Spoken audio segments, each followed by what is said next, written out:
اللہ اکبر اللہ اکبر لا الہ الا اللہ واللہ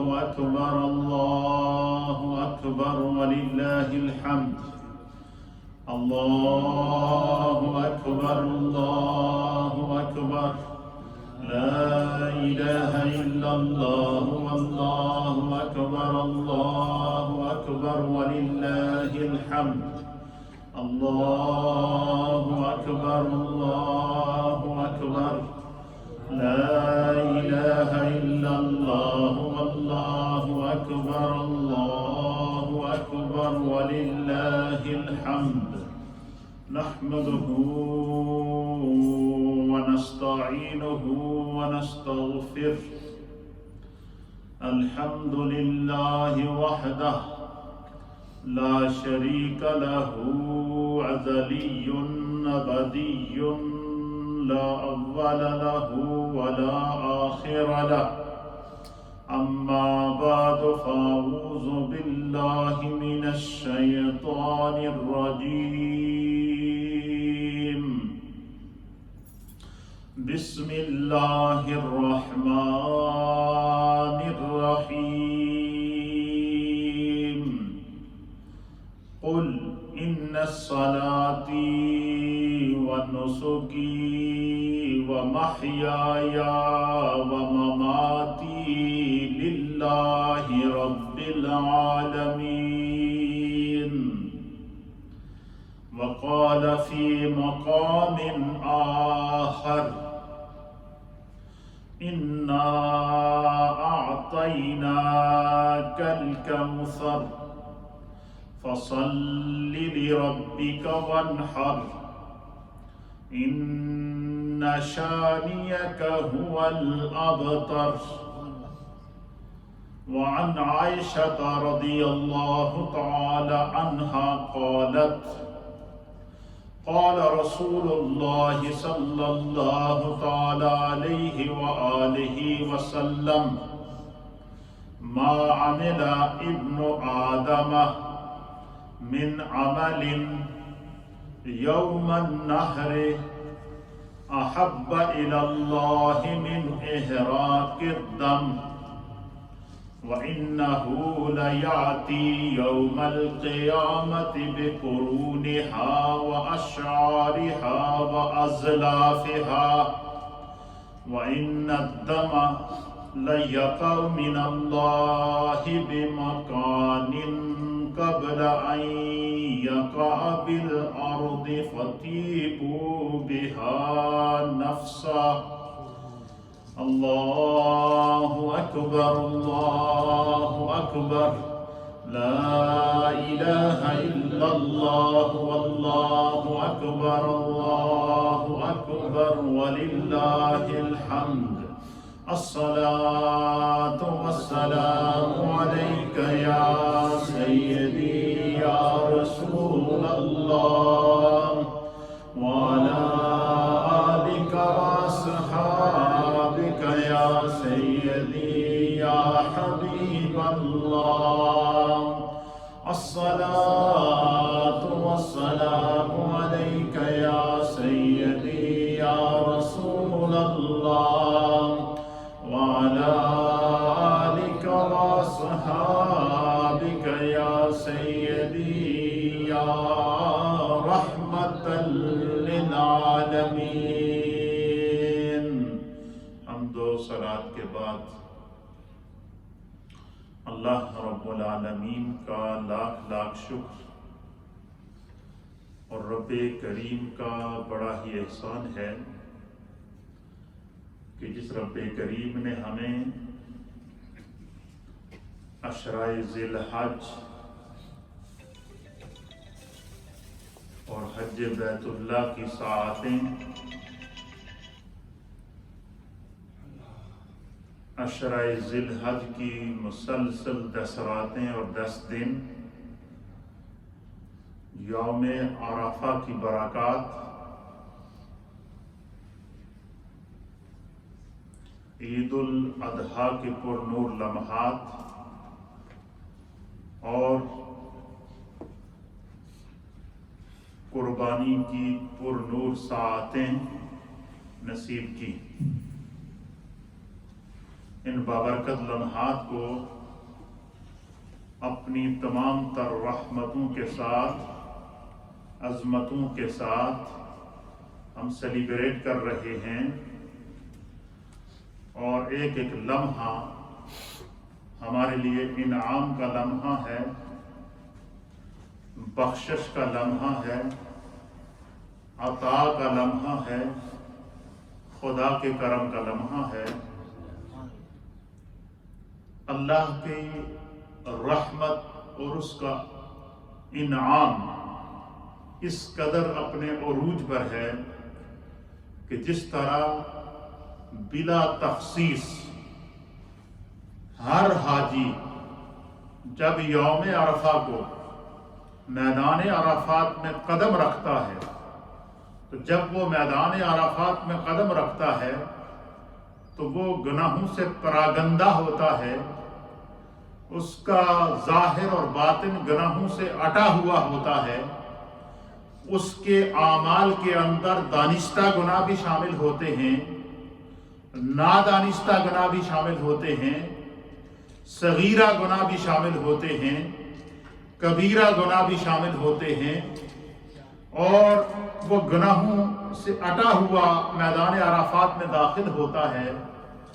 لیکن خدا نے اس پر کرم کیا، فضل کیا، مشرق سے، مغرب سے، شمال سے، جنوب سے، اراؤنڈ دا ارتھ جو ہے وہ وہاں سے سفر کرتا کرتا اس مقام پر پہنچ گیا میدان عرفات میں، اور اس سرزمین کے اندر داخل ہو گیا۔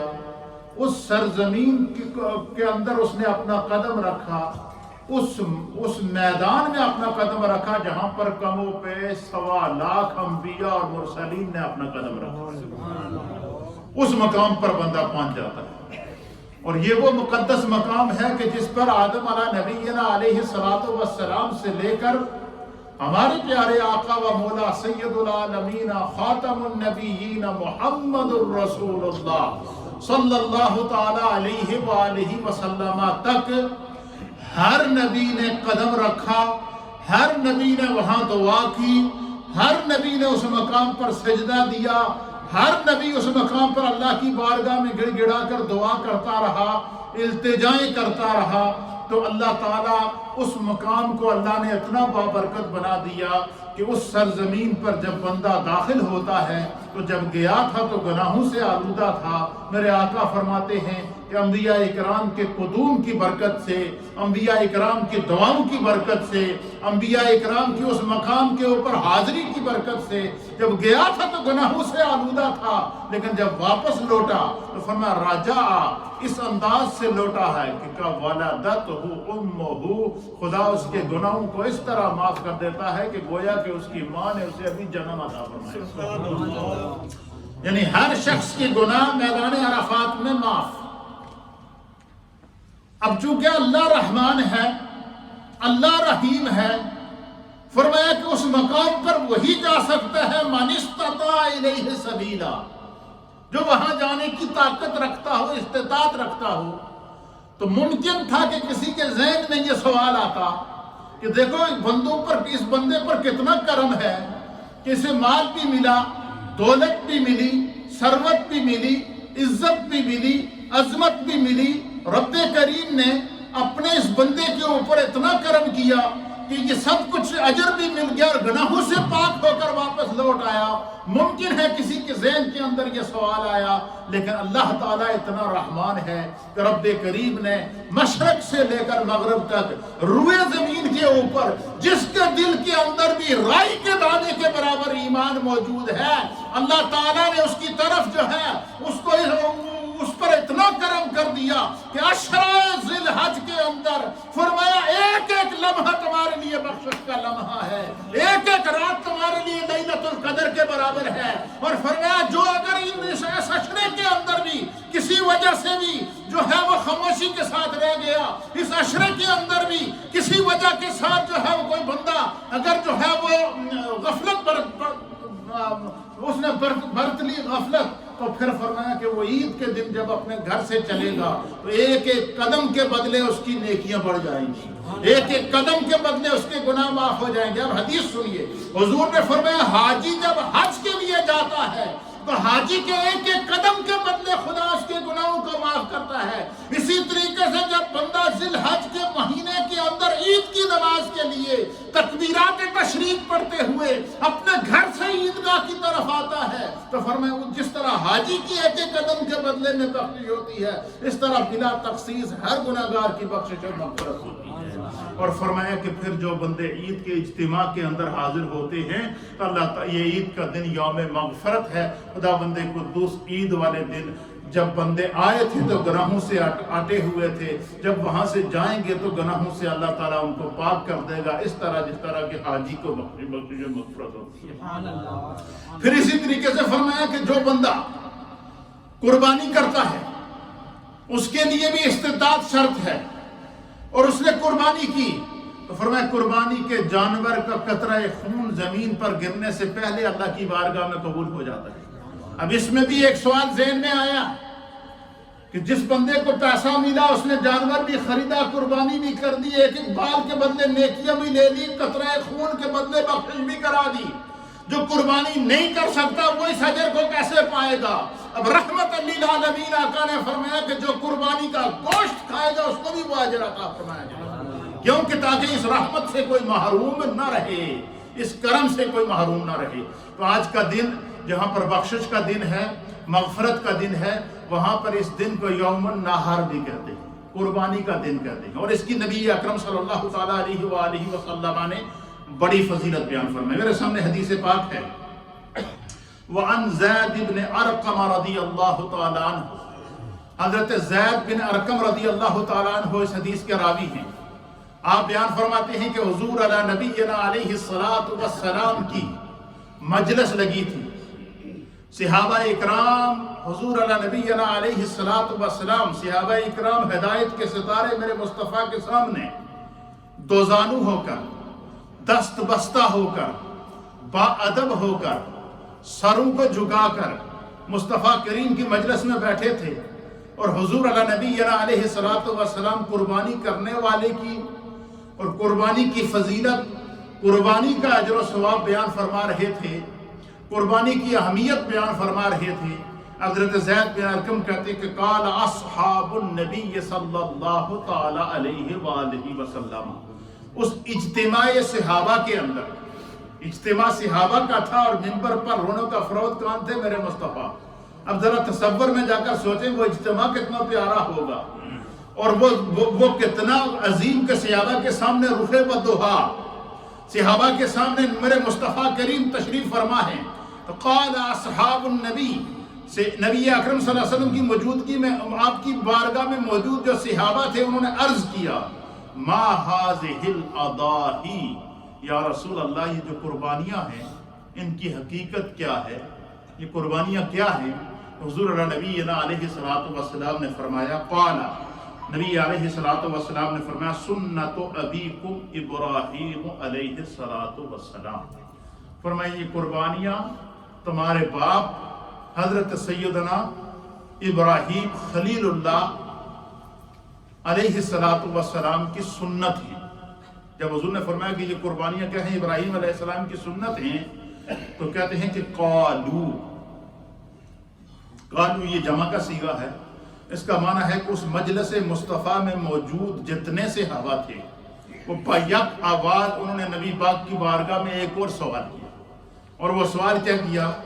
سوال یہ کیا کہ فما لنا فیہا یا رسول اللہ، اے اللہ کے حبیب ان قربانیوں میں اللہ نے ہمارے لیے کیا اجر رکھا ہے، کیا ثواب رکھا ہے؟ اب نبی علیہ السلام نے قربانی کی فضیلت اپنی زبان اطہر سے بیان فرمایا۔ کیا فرمایا؟ حدیث کے الفاظ سنیے، قال، پس رسول اللہ صلی اللہ تعالی علیہ وآلہ وسلم نے فرمایا، بِكُلِّ شَعْرَةٍ حَسَنَةٍ، حضور نے فرمایا قربانی کے جانور کے ہر بال کے بدلے میں اللہ نے قربانی کرنے والے کے لیے ایک نیکی لکھی۔ اب قربانی کے جانور کے اوپر کتنے بال ہوتے ہیں یہ تو اللہ ہی جانتا ہے، کوئی ایسی مشین نہیں ہے جو اس کو کیلکولیٹ کر سکے۔ فرمایا قربانی کے جانور کے جسم کے اوپر جتنے بال موجود ہیں، اللہ تعالیٰ ہر بال کے بدلے میں قربانی کرنے والے کو نیکی عطا فرماتا ہے، اجر عطا فرماتا ہے۔ پھر کہتے ہیں قالا، پھر صحابہ نے عرض کیا فالصوف یا رسول اللہ، اے اللہ کے حبیب، جانوروں میں ایک جانور ہوتا ہے جس کو بھیڑ کہتے ہیں یا دمبا کہتے ہیں یا مینڈا کہتے ہیں، جس کے اوپر اون ہوتی ہے جس کو ہم وول کہتے ہیں۔ اون والا جو جانور ہوتا ہے اس کے اوپر تو اتنے بال ہوتے ہیں کہ وہ تو بندہ شمار ہی نہیں کرتا۔ آپ نے صحابہ نے عرض کی فالصوف یا رسول اللہ، یا رسول اللہ اون والے جانور کا کیا حکم ہے؟ تو میرے آقا علیہ الصلوۃ والسلام نے فرمایا بکل شعرۃ من الصوف حسنہ، فرمایا اون والے جانور کے اون کے ایک ایک بال کے بدلے میں، ایک ایک ریشے کے بدلے میں خدا قربانی کرنے والے کو نیکی عطا فرماتا۔ دوسری حدیث، اس کو امام ترمذی نے بھی نقل کیا ہے اور امام ابن ماجہ نے بھی اس حدیث کو نقل کیا ہے، اور اس حدیث کی راویہ ہے ام المؤمنین سیدہ طیبہ طاہرہ عائشہ بنت سیدنا صدیق اکبر و زوج سید الانبیاء والمرسلین۔ حضرت سیدہ عائشہ صدیقہ فرماتی ہیں کہ نبی علیہ الصلوۃ والسلام نے فرمایا کہ ما عمل ابن آدم من عمل یوم النحر، حضور نے فرمایا کہ عید والے دن بندہ جتنے اعمال کرتا ہے، چاہے وہ 5 وقت کی نماز پڑھتا ہے یا نیکیاں کرتا ہے یا تسبیحات پڑھتا ہے یا عید کی نماز پڑھتا ہے، جتنے بھی اعمال کرتا ہے، ہر عمل کی نیکی اپنی جگہ متحقق ہے، ہر عمل کی نیکی اپنی جگہ جو ہے وہ عظیم ہے، لیکن فرمایا کہ اللہ تعالیٰ کو اس دن بندہ مومن کا احب الی اللہ، اللہ کے نزدیک بندہ مومن کا جو عمل عید والے دن سب سے زیادہ خدا کو محبوب ہوتا ہے وہ کیا ہے؟ من احراق الدم، قربانی کے جانور کو اللہ کے راستے میں قربان کرنا، اس کا خون بہانا۔ اب کمال کی بات یہ ہے کہ دیکھیں آقا علیہ الصلوۃ والسلام کو اللہ تعالیٰ نے کائنات کا معلم انسانیت دنیا کے لیے بنا کر بھیجا، اور حضور علیہ نبینا علیہ الصلوۃ والسلام قیامت تک آنے والے مناظر کو اپنے سامنے دیکھ رہے تھے۔ حضور کو علم تھا کہ میری امت میں کچھ ایسے فلسفی بھی پیدا ہوں گے جو کہیں گے قربانی کے جانوروں کو اتنی زیادہ مقدار میں ذبح کرنے سے جانوروں کا ضیاع ہوتا ہے، کچھ جانوروں کے بھی ہمدرد پیدا ہو گئے، اسی طریقے سے کچھ انسانیت کے بھی ہمدرد پیدا ہو جاتے ہیں، تو کہتے ہیں جی کہ قربانی کے جانوروں کو ذبح کرنے کے بجائے ان کے پیسے تم غریبوں میں تقسیم کر دو۔ تب حضور علیہ الصلوۃ والسلام نے قربانی کا کرائیٹیریا بیان کیا ہے، قربانی کا اصول بیان کر دیا ہے کہ قربانی کس چیز کا نام ہے؟ قربانی نام ہے من احراق الدم، جانور کا خون بہانا۔ قربانی کے جانور کے پیسے تقسیم کرنے سے قربانی نہیں ہوتی، کسی کی مدد ہو جائے گی، آپ کی طرف سے صدقہ ہو سکتا ہے، لیکن قربانی نہیں ہوگی۔ اور حضور علیہ الصلوۃ والسلام نے فرمایا کہ قربانیاں خوش دلی سے کیا کرو، اور کیسے کیا کرو؟ فرمایا کہ قربانی کا جانور جب بندہ اللہ کی بارگاہ میں پیش کرتا ہے تو لیاتی یوم القیامت، قربانی کا جانور اللہ کی بارگاہ میں حاضر ہوتا ہے اور اس انداز سے لایا جائے گا کہ بقرونہا واشعارہا وازلافہا، کرنا باتیں کریں، وبقرونہا واشعارہا وازلافہا، قربانی کا جانور اللہ کی بارگاہ میں اس حال میں لایا جائے گا کہ وہ سینگوں سمیت حاضر ہوگا۔ قربانی کا جانور اللہ کی بارگاہ میں اس حال میں لایا جائے گا کہ وہ بالوں سمیت اللہ کی بارگاہ میں حاضر ہوگا۔ قربانی کا جانور اس حال میں قیامت والے دن لایا جائے گا کہ وہ جو ہے وہ کھرو سمیت اللہ کی بارگاہ میں حاضر ہوگا۔ جس طرح ہر بندہ مومن جنت میں جنتی لباس میں ملبوس ہوگا، فرمایا قربانی کے جانور کو بھی اللہ تعالیٰ جنتی لباس عطا فرمائے گا، جنتی جلد عطا فرمائے گا، جنتی سینگ عطا فرمائے گا، جنتی کھر عطا فرمائے گا، اور فرمایا کہ وہ قربانی کا جانور کیا ہوگا؟ قربانی کرنے والے کے لیے سواری بنے گا۔ کیا بنے گا؟ سواری بنے گا۔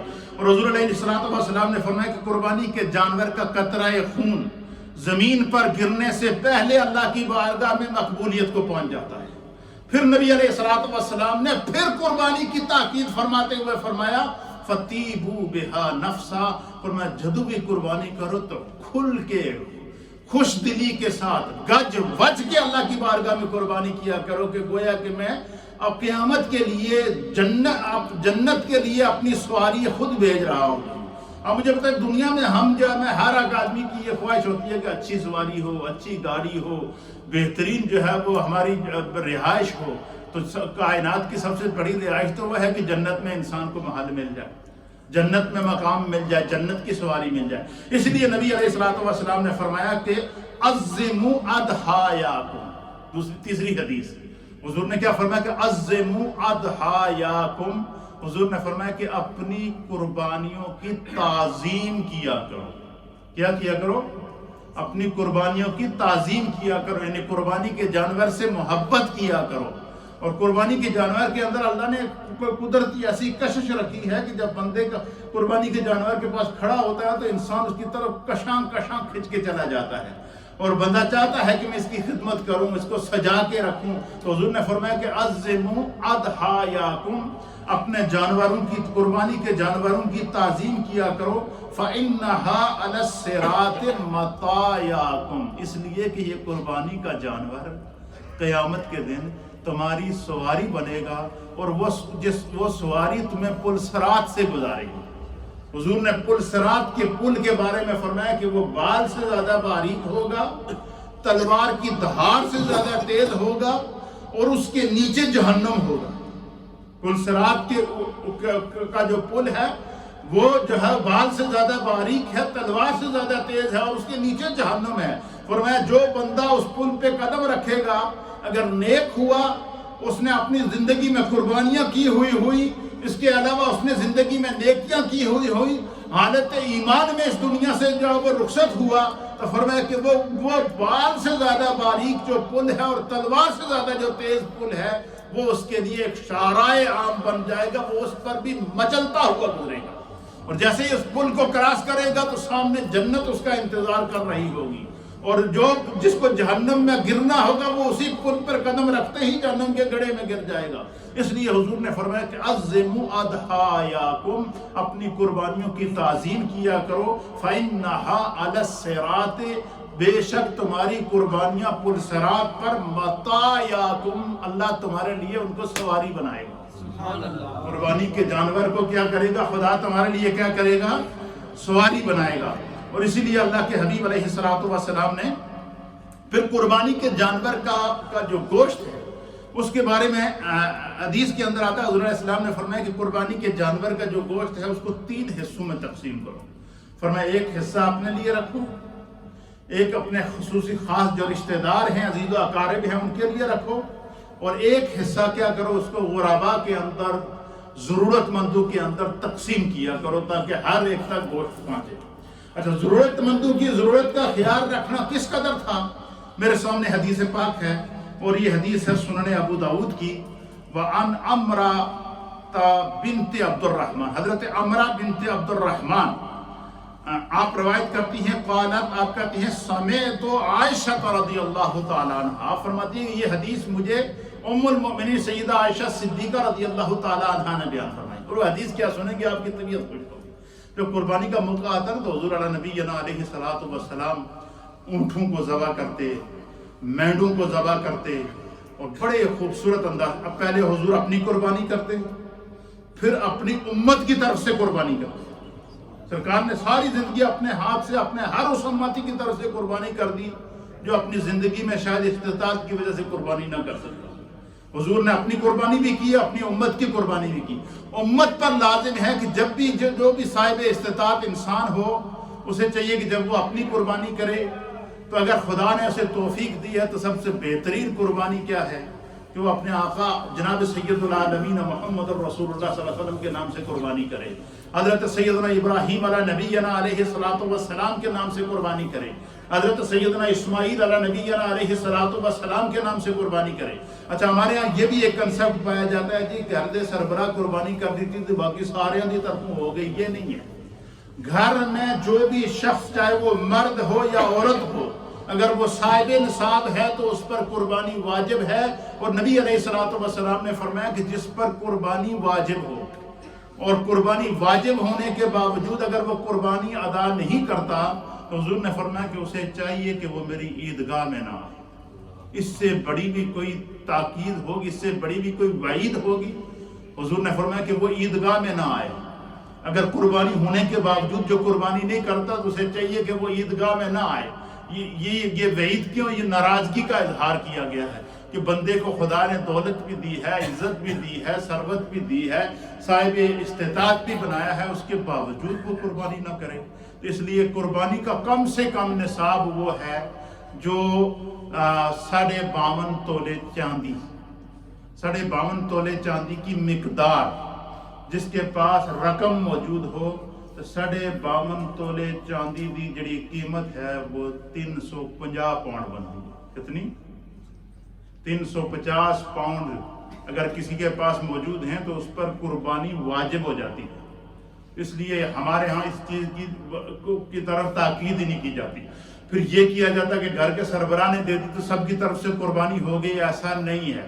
یہ بات ذہن میں رکھیں، جس پر قربانی واجب ہے اسے قربانی ادا کرنی چاہیے، نہیں کرے گا تو گناہگار ہوگا۔ حتیٰ کہ قربانی یہ جو حضور نے فرمایا کہ فَتِّیبُوا بِهَا نَفْسًا، کہ قربانی کو خوش دلی سے کیا کرو، اور کس طرح کیا کرو؟ آپ دیکھیں کہ اللہ کے حبیب نبینا علیہ السلام جب حجۃ الوداع کا موقع تھا اور آخری حج میرے آقا علیہ السلام نے فرمایا، حج ادا کرنے کے بعد حضور علیہ السلام جب مینا میں پہنچے تو سرکار دو عالم صلی اللہ تعالیٰ علیہ وسلم نے جب قربانی کی تو حضور علیہ السلام نے جو ہے وہ 63 قربانیاں، 63 اونٹ حضور نے اپنے ہاتھوں سے ذبح کیے۔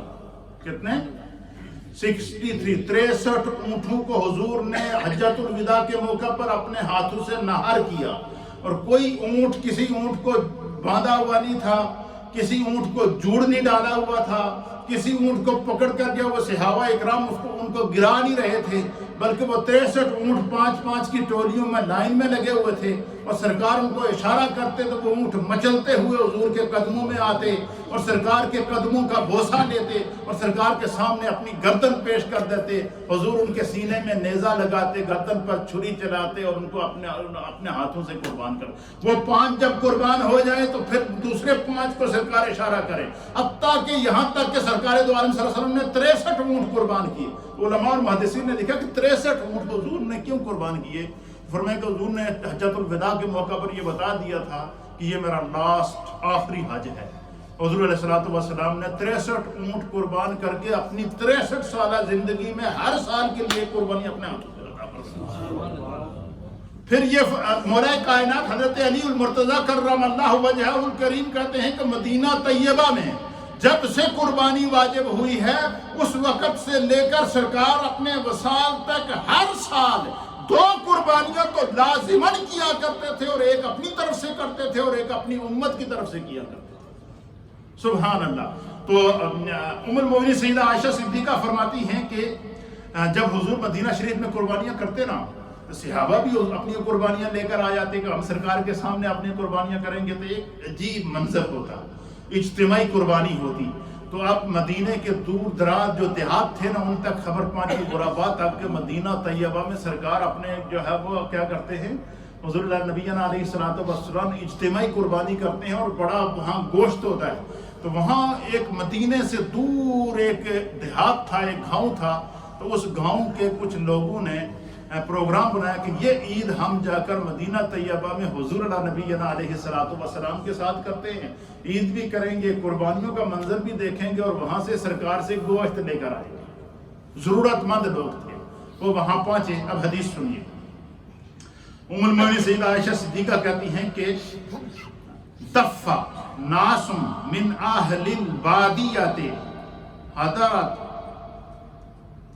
الاضحیٰ فی زمان رسول اللہ صلی اللہ تعالیٰ علیہ وآلہ وسلم۔ آپ فرماتے ہیں کہ لوگوں کا ایک پورا گروہ، وہ سارے لوگ بادیتاً ایک گاؤں کے رہنے والے لوگ جو ضرورت مند تھے، وہ سفر کر کے مدینہ پاک میں آئے اور نبی علیہ السلام کے پاس عید والے دن حاضر ہوئے، اور انہوں نے حضور علیہ السلام کے ساتھ عید کی نماز ادا کی، اور عید کی نماز ادا کرنے کے بعد سرکار دو عالم صلی اللہ تعالیٰ علیہ وآلہ وسلم نے ان سے فرمایا اور حضور سے ملے، تو جب حضور کو پتہ چلا کہ یہ ضرورت مند ہیں، مدینہ طیبہ سے دور دراز سے آئے ہیں، اور پھر جو ہے وہ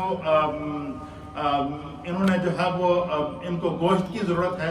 سرکار دو عالم صلی اللہ علیہ وسلم نے صحابہ اکرام کی عادت ہوتی تھی کہ جب قربانیوں کا گوشت ہوتا تھا تو حضور علیہ السلام کیا کرتے تھے، صحابہ کو کہتے تھے کہ گوشت کو پکاؤ، خود بھی کھاؤ، اس کو جمع بھی کرو۔ صحابہ اکرام کیا کرتے تھے، باقاعدہ گوشت کو خشک، آج کے دور کے اندر تو ڈی فریزر ہے نا، فریجوں کے اندر گوشت رکھ لیتے، اس دور کے کوئی ڈی فریزر نہیں ہوتا تھا، وہ کیا کرتے تھے صحابہ اکرام گوشت کو کاٹنے کے بعد کیا کرتے کہ اس گوشت کو جو ہے وہ دھوپ کے اندر خشک کرتے، خشک کرنے کے بعد اس میں دھاگا ڈال کے یا رسی ڈال کے اس کو لٹکا دیتے، اور جب وہ گوشت خشک ہوتا تو کئی مہینوں تک اس کا استعمال کرتے تھے، اس کی چربی کو خشک کر کے وہ الگ رکھ دیتے تھے۔ اسی طریقے سے مختلف انداز سے قربانیوں کا گوشت کھاتے رہتے ہیں۔ جب دیکھا کہ مدینہ طیبہ کی بستی سے کچھ غریب لوگ آئے ہیں تو حضور نبی علیہ السلام نے صحابہ اکرام سے فرمایا کہ جو ہے وہ سرکار دو عالم صلی اللہ علیہ وسلم صحابہ سے فرمایا کہ پہلے جو ہے وہ تم گوشت کو جمع بھی کرتے تھے، خشک بھی کرتے تھے، استعمال بھی کرتے تھے، لیکن اس دفعہ دور دراز دیہات سے کچھ ضرورت مند آئے ہیں، لہذا آپ نے صرف اپنے پاس 3 دن کے لیے جو ضرورت کا گوشت تھا وہ رکھ کر یہ گوشت آج سارے غربا میں تقسیم۔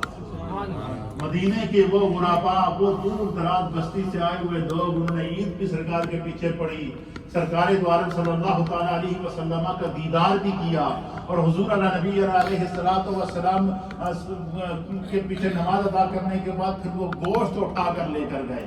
تو سرکار دو عالم صلی اللہ تعالیٰ علیہ وسلم کی اس حدیث سے ہمیں سبق کیا ملا ہے کہ ضرورت مندوں تک گوشت کو جانا، ضرورت مندوں تک جو ہے وہ ان کی مدد کرنا، یہ سرکار دو عالم صلی اللہ تعالیٰ علیہ وآلہ وسلم کی سنت طیبہ اور طاہرہ ہے۔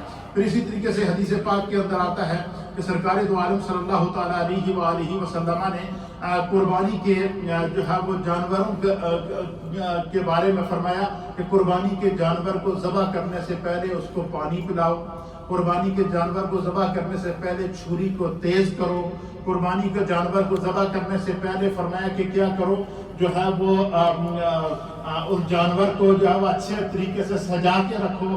تو یہ باقاعدہ اس کے طریقہ کار بتائے ہیں، حتیٰ کہ یہاں تک کہ حضور نبی علیہ السلام نے فرمایا کہ قربانی کا جانور جو ہے وہ چھری کو تیز کرو تاکہ اسے ذبح ہوتے ہوئے تکلیف نہ ہو۔ تو وہ آقا علیہ السلام جو جانوروں پر بھی رحم فرماتے تھے، تو یہ قربانی کے دن ہیں، یہ بخشش کے ایام ہیں، عظمت کے ایام ہیں، عید کے ایام ہیں، اور ہر ایک گناہگار کی گناہ کی بخشش کا خوبصورت ذریعہ اور واسطہ ہے۔ پھر اسی طریقے سے نبی اکرم صلی اللہ تعالیٰ علیہ وآلہ وسلم نے قربانی کی عظمت کو بیان کرتے ہوئے، قربانی کی فضیلت کو بیان کرتے ہوئے فرمایا کہ جو ہے وہ قربانی کے واجب ہونے کے جو چند شرائط ہیں اس کو آپ نے بیان فرمایا۔ پھر اسی طریقے سے حضرت عبداللہ ابن عباس رضی اللہ تعالیٰ عنہ بیان فرماتے ہیں کہ نبی اکرم صلی اللہ تعالیٰ علیہ وآلہ وسلم جو مال عید کے دن قربانی میں خرچ کیا، حضور علیہ السلام نے فرمایا کہ جو مال عید کے دن قربانی کے جانور کے لیے پر خرچ کیا جاتا ہے، اس سے زیادہ پیارا مال اللہ تعالیٰ کو اور کوئی نہیں۔ یعنی خدا کو جو مال بندے کو سب سے زیادہ بندے کا سب سے زیادہ محبوب ہے کہ جو اللہ کے راستے میں بندہ خرچ کرے، حضور نبی علیہ السلام نے فرمایا کہ وہ قربانی کے جانور کا وہ مال ہے کہ جسے اللہ کے راستے میں خرچ کرتا ہے۔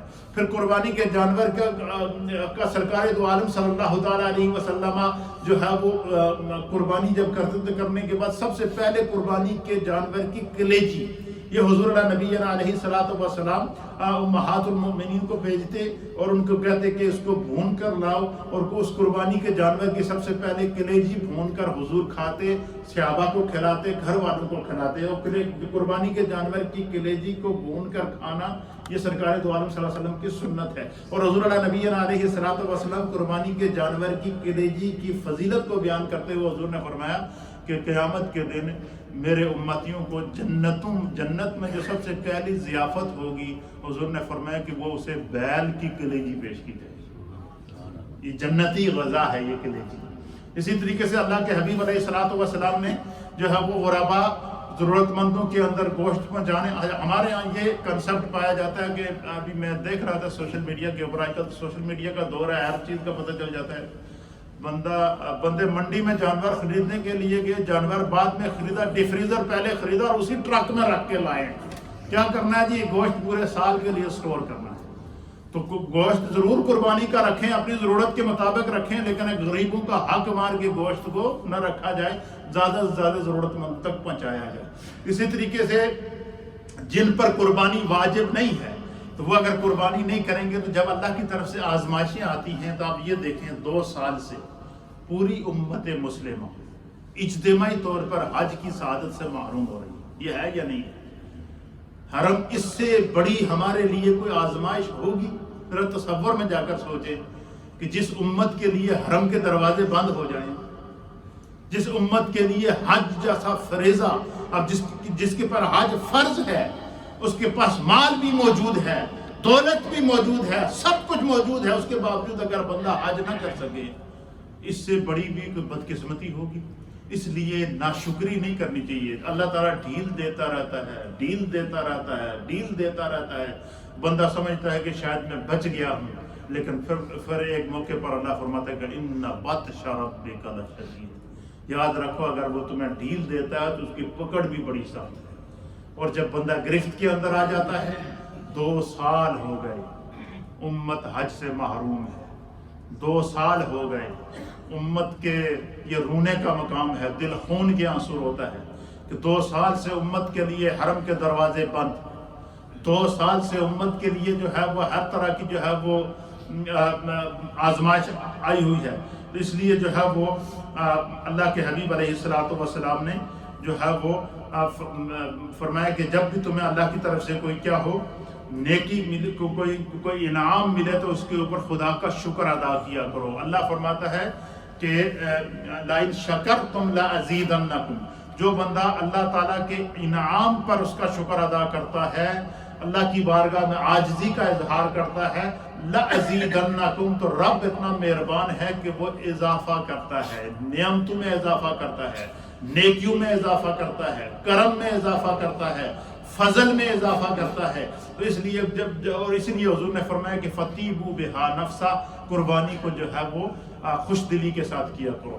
قربانی کے جانور کے اندر کسی قسم کا عیب موجود نہ ہو. اور آج کل آپ نے دیکھا ہوگا کہ ایک رواج یہ چلا ہوا ہے کہ کچھ لوگ جانور کو بیچنے کے لیے وہ اس کے سینگ کاٹ لیتے ہیں اور سینگ بالکل جڑوں سے کاٹ کے اس کے چمڑے کے اوپر سے جوڑ کر اس کو سلائی کر دیتے ہیں. یہ جانور کے اندر عیب ہے. اور وہ قسمیں کھا کر کیا دیتے ہیں جی کہ یہ دیکھو جی یہ جانور پیدائشی جو اس طرح ہے، حالانکہ اس کے سینگ اس نے کاٹے ہوئے ہوتے ہیں. اگر کوئی اس طرح کی حرکت کرتا ہے تو جتنے بھی بیوپاری ہیں جو اس وقت سوشل میڈیا کے ذریعے مجھے سن رہے ہیں، جو جانوروں کا کاروبار کرتے ہیں، یہ خدا کے ساتھ دھوکہ ہے، بندوں کے ساتھ نہیں. یہ قربانی کا جانور یہ اللہ کی رضا کے لیے کیا جاتا ہے، اور جو اللہ کی رضا کے لیے جانور کے اندر بھی دھوکہ کرے تو پھر اس شخص کو جو ہے وہ اللہ کی پکڑ کا انتظار کرنا چاہیے.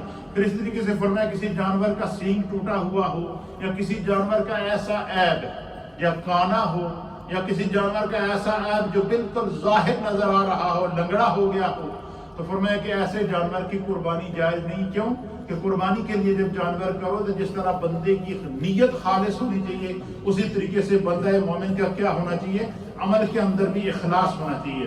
اسی لیے قرآن حکیم فرقان مجید میں سورہ حج میں اللہ رب العالمین نے ارشاد فرمایا کہ لَن يَنَالَ اللَّهَ لُحُومُهَا وَلَا دِمَاؤُهَا، کہ اللہ کی بارگاہ میں نہ تمہارا گوشت پہنچتا ہے نہ خون پہنچتا ہے.